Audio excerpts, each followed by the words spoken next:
Paulo, o apóstolo da fé e da coragem. Capítulo 23. Discurso perante Agripa. Então Agripa se dirigiu a Paulo e disse: Por pouco me persuades a me fazer cristão. Paulo respondeu: Assim Deus permitisse que por pouco ou por muito, não apenas tu, ó rei, porém todos os que hoje me ouvem se tornassem tais qual eu sou, exceto estas cadeias. Atos 26, versos 28 e 29. Como Paulo havia apelado para César, era o dever de Festo providenciar para que ele fosse enviado a Roma. Mas algum tempo se passou antes que pudesse ser encontrado um navio disponível, e como outros prisioneiros deviam também ser enviados com Paulo, a consideração de seus casos igualmente ocasionou alguma demora. E isto deu a Paulo a oportunidade de apresentar as razões de sua fé diante dos principais homens de Cesareia, e também diante do último dos Herodes, que tinha um título de rei dos judeus. Passados alguns dias, o rei Agripa e Berenice chegaram a Cesareia a fim de saudar a Festo. Sabendo que Agripa era bem versado nas leis e costumes dos judeus, Festo, durante essa visita, chamou-lhe a atenção para o caso de Paulo, como um prisioneiro deixado em cadeias por Félix. O interesse de Agripa foi despertado pelo relato que Festo lhe deu do caso, e ele expressou o desejo de ver e ouvir Paulo pessoalmente. Consequentemente, o dia seguinte foi escolhido para tal entrevista. Paulo agora não iria defender-se diante de um novo tribunal, mas meramente satisfazer a curiosidade de uma audiência privada, a fim de prover uma hora de entretenimento para os ilustres hóspedes do procurador e para um grupo de convidados que representavam a riqueza e a nobreza de Cesareia. Os principais oficiais do exército deveriam estar presentes, e também os mais importantes cidadãos da cidade, e Festo decidiu tornar essa audiência uma ocasião de importante ostentação em homenagem aos seus visitantes. Com toda a pompa e esplendor da realeza, Agripa e Berenice entraram no auditório, acompanhados por uma comitiva de servidores, paramentados suntuosamente conforme o costume oriental. Com ares de orgulho, o altivo soberano, ao lado de sua formosa irmã, com passos majestosos atravessou a assembleia e assentou-se ao lado do procurador. À sua ordem, Paulo, ainda algemado como prisioneiro, foi introduzido e o rei olhou para ele com fria curiosidade, contemplando-o encurvado e pálido por causa da enfermidade do longo aprisionamento e contínua ansiedade. Que contraste ali apresentado! Agripa e Berenice eram destituídos dos traços de caráter que Deus estima. Eram transgressores de sua lei, corruptos de coração e de vida. Deus e os anjos aborreciam sua conduta de pecado, mas porque possuíam em um grau limitado poder e posição, eram os favoritos do mundo.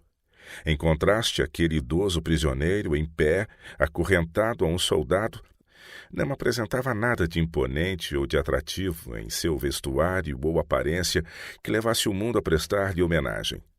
Entretanto, esse homem, aparentemente sem amigos, riqueza ou posição, tinha uma escolta que os mundanos não podiam ver.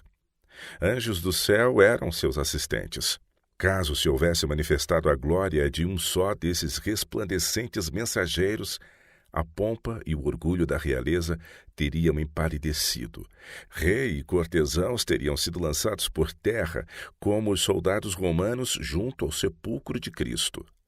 Todo o céu estava interessado nesse homem agora, retido como prisioneiro por sua fé no Filho de Deus. Diz o amado João: O mundo não nos conhece, porquanto não o conheceu a ele mesmo.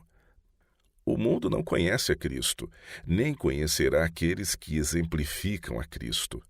Estes são filhos de Deus, filhos da família real. Contudo, suas reivindicações principescas não são percebidas pelo mundo. Podem excitar sua curiosidade, mas não são apreciados ou compreendidos. São para o mundo desinteressantes e em nada invejáveis. O próprio Festo apresentou Paulo à assembleia com estas palavras: Rei Agripa e todos vós que estáis presentes conosco, vede este homem, por causa de quem toda a multidão dos judeus recorreu a mim, tanto em Jerusalém como aqui, clamando que não convinha que ele vivesse mais. Porém, eu achei que ele nada praticara passível de morte. Entretanto, tendo ele apelado para o imperador, resolvi mandá-lo ao imperador. Contudo, a respeito dele, nada tenho de positivo que escreva ao soberano. Por isso eu o trouxe à vossa presença, e mormente à tua, ó rei Agripa, para que, feita a arguição, tenha eu alguma coisa que escrever, porque não me parece razoável remeter um preso sem mencionar ao mesmo tempo as acusações que militam contra ele. O rei Agripa deu então a Paulo a liberdade de falar. O apóstolo sabia de quão pouco valor são as circunstâncias exteriores da riqueza e posição mundanas, e não estava desconcertado pela brilhante pompa ou elevada posição daquele titulado auditório. A imponente vestimenta do procurador e de seus hóspedes, as espadas reluzentes dos soldados e a resplandecente armadura de seus comandantes não poderiam nem por um momento abater-lhe o ânimo ou roubar-lhe o domínio próprio. Estendendo a mão direita algemada, disse ele: Tenho-me por feliz, ó rei Agripa, pelo privilégio de hoje, na tua presença, poder produzir a minha defesa de todas as acusações feitas contra mim pelos judeus, mormente porque és versado em todos os costumes e questões que há entre os judeus. Por isso, eu te peço que me ouças com paciência. Teria a mente de Agripa, ante estas palavras, retornado à história passada de sua família e seus infrutíferos esforços contra aquele de quem Paulo estava pregando? Pensou ele em seu bisavô Herodes e no massacre das inocentes crianças de Belém? Em seu tio-avô Antipas e o assassinato de João Batista? E em seu próprio pai, Agripa I, e o martírio do apóstolo Tiago? Viu ele, nas calamidades que rapidamente sobrevieram a esses reis, uma evidência do desprazer de Deus em consequência dos crimes deles contra seus servos?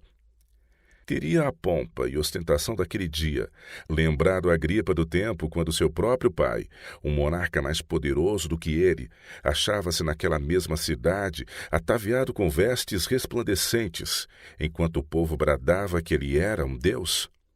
Tinha ele esquecido como mesmo antes de cessarem os brados de admiração, a vingança divina, rápida e terrível, havia atingido o vanglorioso rei?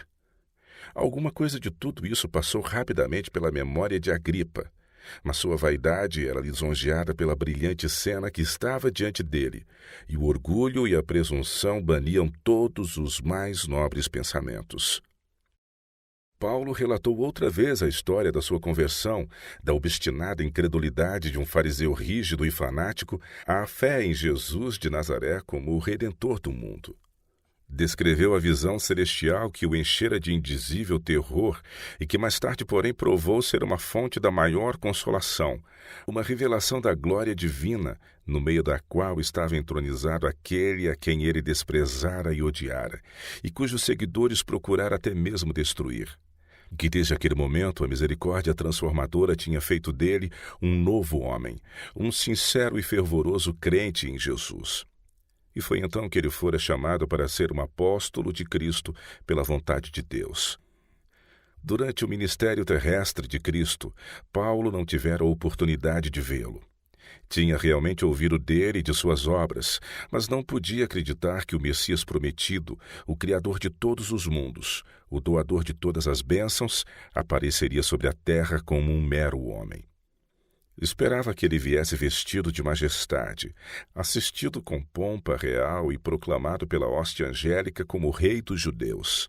Mas descobriu depois que não tinha lido corretamente as Escrituras. Cristo veio como a profecia havia predito, um homem humilde, pregando a palavra da vida em mansidão e simplicidade. Veio para despertar os mais nobres impulsos da alma, para satisfazer os mais profundos anseios do coração e para coroar o trabalho e a luta da vida com uma infinita recompensa. Paulo tinha esperado em vão por um Messias que viesse libertar a nação do cativeiro de reis estrangeiros, mas encontrou em Cristo um libertador do cativeiro do pecado. A vida tinha sido para Paulo um cego e desconcertante conflito, uma luta desigual, uma febre de desejos irrealizados, até que viu a Cristo. Então seus anseios foram satisfeitos, seus temores banidos, seus fardos aliviados. Havia encontrado aquele de quem Moisés e os profetas escreveram: Jesus de Nazaré, o Salvador do mundo. Por que, perguntava o apóstolo, a ressurreição de Cristo lhe parecera um fato impossível? Sim, no passado assim lhe parecera, mas como poderia descrer agora daquilo que ele mesmo tinha visto e ouvido naquela visão ao meio-dia? Ele podia dar testemunho da ressurreição dos mortos, pois havia contemplado o Cristo ressurgido, o mesmo que havia palmilhado as ruas de Jerusalém, morrido no Calvário, quebrado as ligaduras da morte do Olivete, ascendido ao céu. Tão verdadeiramente como Cefas, Tiago e João, ou qualquer outro dos apóstolos, tinham o visto e com ele falado. E como poderia ele desobedecer quando a voz do céu o enviara para abrir os olhos de judeus e gentios, para que se convertessem das trevas para a luz e da potestade de Satanás para Deus, para que pudessem receber a remissão dos pecados e uma herança entre os que são santificados? Em Damasco, em Jerusalém, em toda a Judéia e aos gentios, tinha ele pregado arrependimento para com Deus, a fé em Cristo e uma vida coerente com esses ideais. Isto, e somente isto, foi o que levou os judeus a se apoderarem dele no templo e procurarem matá-lo. Mas o Senhor o havia livrado desse perigo e de todos os outros. O testemunho que ele dava de Jesus de Nazaré não era nenhuma blasfêmia, nenhuma heresia, nenhuma apostasia, mas uma verdade que estava em harmonia com todos os ensinos de Moisés e dos profetas. O apóstolo estava falando sobre o seu tema predileto de maneira solene, sincera e lúcida, atitude que lhe era peculiar em suas pregações. No todo absorvente interesse do seu assunto, ele perdia de vista reis, governadores e tribunos, riqueza, títulos e posição social. Estava testemunhando daquilo que era a razão de sua vida e podia falar com a certeza de sua longa experiência cristã e com um ardor de intensa convicção. Ninguém dos que o ouviam podia duvidar de sua sinceridade, mas, no ponto culminante de sua eloquência, foi subitamente interrompido. Os fatos relatados eram novos para Festo, como para quase todos os presentes. Todos escutavam fascinados o relato de Paulo acerca de suas maravilhosas experiências e visões, sua exposição de antigas profecias a respeito de um profeta judeu que havia sido rejeitado e crucificado, mas que ressuscitara dos mortos e ascendera ao céu, o qual unicamente podia perdoar pecados e iluminar as trevas de judeus e gentios. Essa afirmação do apóstolo foi demasiado para Festo. Ele gritou repentinamente de maneira excitada: "Estás louco, Paulo! As muitas letras te fazem delirar." O apóstolo respondeu calma e cortesmente: "Não estou louco, ó excelentíssimo Festo. Pelo contrário, digo palavras de verdade e de bom senso, porque tudo isto é do conhecimento do rei, a quem me dirijo com franqueza, pois estou persuadido de que nenhuma destas coisas lhe é oculta, porquanto nada se passou em algum lugar escondido." Então, voltando-se para Agripa, dirigiu-se diretamente a ele: "Acreditas, ó rei Agripa, nos profetas? Bem sei que acreditas." Agripa tinha sido instruído na lei e nos profetas e soubera por testemunhas confiáveis de alguns dos fatos mencionados por Paulo. Daí que os argumentos que eram tão novos e estranhos para Festo eram claros e convincentes para Agripa, e ele não podia deixar de ser afetado pelo ardente zelo do apóstolo, zelo esse que nem açoites nem prisões podiam apagar.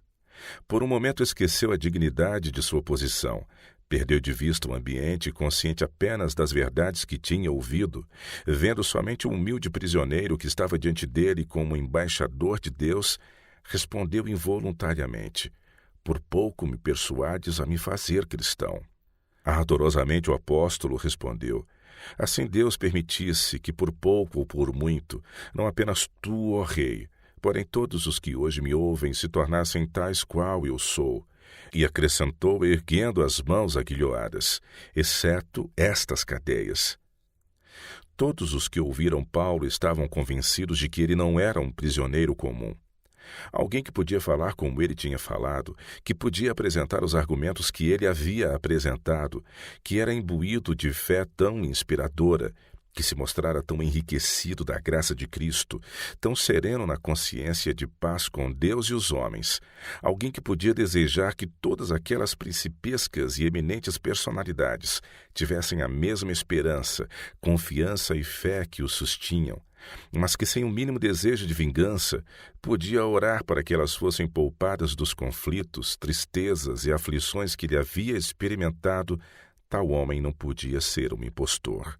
Festo, Agripa e Berenice eram os criminosos que, com justiça, deviam ostentar os grilhões que acorrentavam o apóstolo. Eram todos culpados de graves crimes. Esses transgressores tinham ouvido nesse dia a oferta de salvação mediante o nome de Cristo. Pelo menos, estivera quase persuadido a aceitar a graça e o perdão. Mas estar quase persuadido significa pôr de lado a oferecida misericórdia, significa ser convencido quanto ao caminho reto, mas recusar a aceitar a cruz do Redentor crucificado. A curiosidade do rei Agripa foi satisfeita, e levantando-se do seu assento, deu a entender que a entrevista estava terminada. Ao se dispersar a assembleia, o caso de Paulo era livremente discutido e todos concordavam que, conquanto ele pudesse ser um entusiasta ou fanático, não podia em nenhum sentido ser considerado um criminoso. Ele não tinha feito nada digno de morte ou prisão. Embora Agripa fosse judeu, não participava do zelo intolerante e do cego preconceito dos fariseus. Não tinha nenhum desejo de ver a liberdade de pensamento suprimida pela violência. Este homem, disse ele, bem podia ser solto se não tivesse apelado para César. Mas agora que o caso fora levado àquele mais elevado tribunal, estava além da jurisdição tanto de Festo quanto de Agripa. Todavia, 2 anos depois, o resultado dos procedimentos daquele dia salvou aquela vida tão preciosa para a causa de Deus. Festo, achando que seu julgamento do caso, baseado no direito romano, era amparado por um ponto de vista do próprio guardião do templo, enviou uma carta ao imperador, declarando que nenhuma acusação legal podia ser encontrada contra o prisioneiro. E Nero, cruel e inescrupuloso como era, não ousou condenar à morte um homem a quem Lísias, Félix, Festo e Agripa declaravam inocente e a quem até mesmo Sinédrio não pôde